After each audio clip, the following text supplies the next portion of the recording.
Okay, so picture this. Have you ever been sitting in a classroom just staring at the chalkboard and felt less like a living, breathing human being and way more like an empty piggy bank just waiting to be filled with disconnected facts? Well, if that sounds familiar, you are definitely not alone. That exact metaphor, the student as an empty vessel, was actually coined by a revolutionary thinker who believed that the way we teach can literally be a mechanism of control. Welcome to This Explainer. I am absolutely thrilled you're joining me today because we're going on a bit of a fascinating, deeply impactful intellectual journey. We are going to explore the overarching theme of how educational philosophy has evolved over the decades with one massive, absolutely vital goal: to protect and expand democracy. As you'll see, educators and philosophers realized that true freedom doesn't just happen at the ballot box, it really has to happen in the classroom first.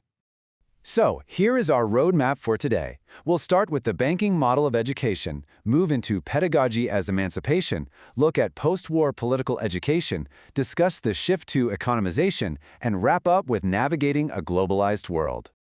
Let's dive right into Section 1, the banking model of education. To really wrap our heads around this concept, we have to travel back to 1968 and meet a Brazilian educator named Paulo Freire. While he was working with illiterate adults in Brazil, and later during his exile in Chile, Freire made this stunning observation about the very nature of traditional teaching. He argued that mankind's central problem is our struggle to affirm our identity as human beings. But there's a massive roadblock in the way: dehumanization. When people are subjected to injustice and oppression, they basically become objectified. They lose their ability to act as agents of change. And controversially, he argued that traditional education systems were often totally complicit in this dehumanization. They were actively stopping people from realizing they actually had the power to change their world. Freire looked at this and contrasted two distinct approaches. On one side, we have what he famously called the banking model of education. In this model, the teacher knows everything, and the student is essentially just an empty, passive container.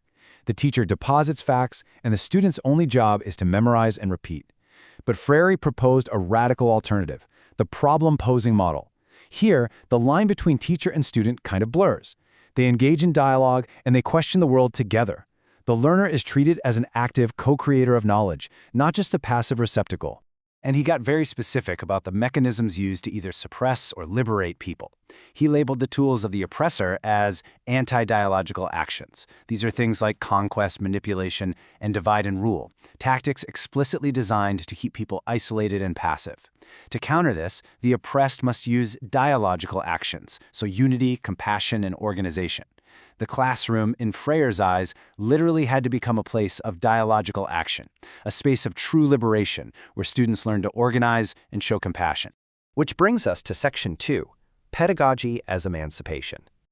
So, how do these broad revolutionary ideas apply to a completely different context? Well, following World War II, West Germany was trying to rebuild its very soul, and theorists desperately needed to ensure a dictatorship could never take root again. The central concept they latched onto was emancipation. Originally, if we look at its Latin roots, this meant a son or a slave being granted freedom by a master. But Enlightenment philosophers like Immanuel Kant completely flipped this definition. Kant defined it as man's active emergence from self-incurred immaturity. His famous motto was sapere aude, dare to know. Emancipation was no longer just something given to you. It was a state of autonomy that you had to actively achieve yourself through reason. And this brings us to one of the most powerful and really sobering quotes in modern educational philosophy from the critical theorist Theodore W. Adorno. He stated that every debate on educational ideals is absolutely trivial compared to this single ideal: never again Auschwitz.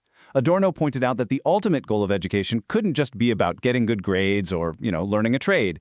The absolute primary goal had to be creating adults with the capacity for autonomy, for deep reflection, and the sheer willpower to resist simply following along with the crowd. All right, let's look at Section 3, Post-War Political Education. Moving into the late 1960s and 70s, these lofty philosophical ideals like Freire's problem-posing education and Adorno's demand for autonomy were actually put into real-world educational practice in West Germany. Our primary source for understanding this era is this comprehensive German handbook, Critical Political Education. This book is incredible because it documents how the concept of emancipation moved out of the realm of pure abstract philosophy and became a formal academic discipline, really a cornerstone of democratic teaching. In the momentum of that era, it happened incredibly fast. Check out this timeline. In 1968, Freire publishes his masterwork, which perfectly coincides with global student revolts demanding an end to old, rigid hierarchies. Just a year later, in 1969, we see a massive political shift in Germany with a new government. And by 1972, German states like Hesse are publishing entirely new progressive social studies guidelines aimed at teaching students how to actively participate in and even challenge society. Let's zoom in on that 1969 political shift. It was spearheaded by Chancellor Willy Brandt, who issued a famous government declaration: "We want to dare more democracy." This wasn't just, empty political rhetoric. It signaled a profound desire to expand democratic participation. Brandt's government believed that democracy shouldn't be limited to state institutions and voting booths. It needed to permeate everyday societal life, heavily including the way schools were run. Now, of course, major changes like this always spark debate, and we want to look at this impartially. The handbook details a fierce political pushback against these new educational guidelines. Conservative critics, notably the CDU party, argued that these critical pedagogies were just going way too far. In fact, they published a brochure titled Marx statt Rechtschreibung, which translates to Marx instead of spelling. They argued that progressive educators were misusing the school system to incite class warfare and intolerance, rather than focusing on foundational, everyday academic skills. It became a superheated debate about the very purpose of a school in a free society. Let's transition over to Section 4, the shift to economization. Fast forward to today, and while the intense debates of the 1970s laid a great foundation for critical education, our sources warn of a completely different, contemporary threat to these democratic learning systems. We're currently seeing a profound vocabulary shift in education. The source text notes that we are moving away from treating people as citizens, individuals focused on civic values, justice, and community.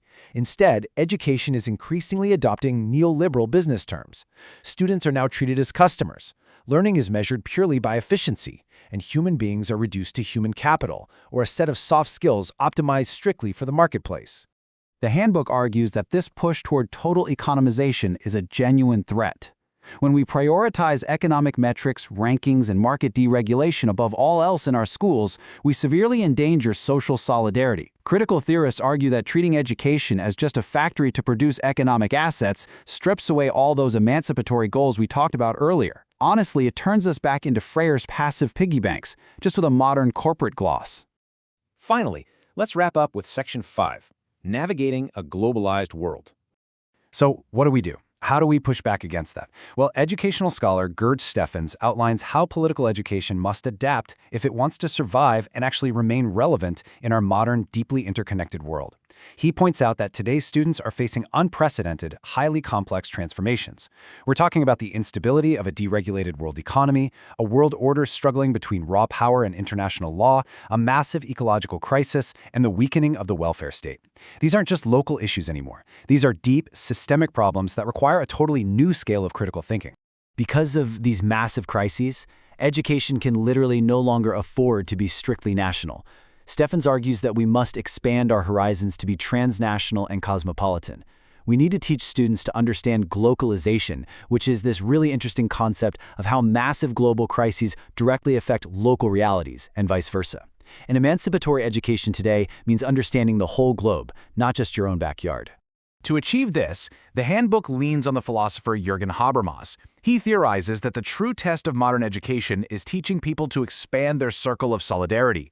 Think about it. We all naturally have what he calls the solidarity of the nest. We care for our family, our friends, the people who look and think like us. But a critical global education must teach us to extend that exact same mutual respect to completely unfamiliar people across the globe. We essentially have to learn solidarity among strangers. Which leaves us with a critical reflection for your own life. Think about your own learning or working environment. Are you being treated merely as a customer to be managed, like a piggy bank being filled with someone else's agenda?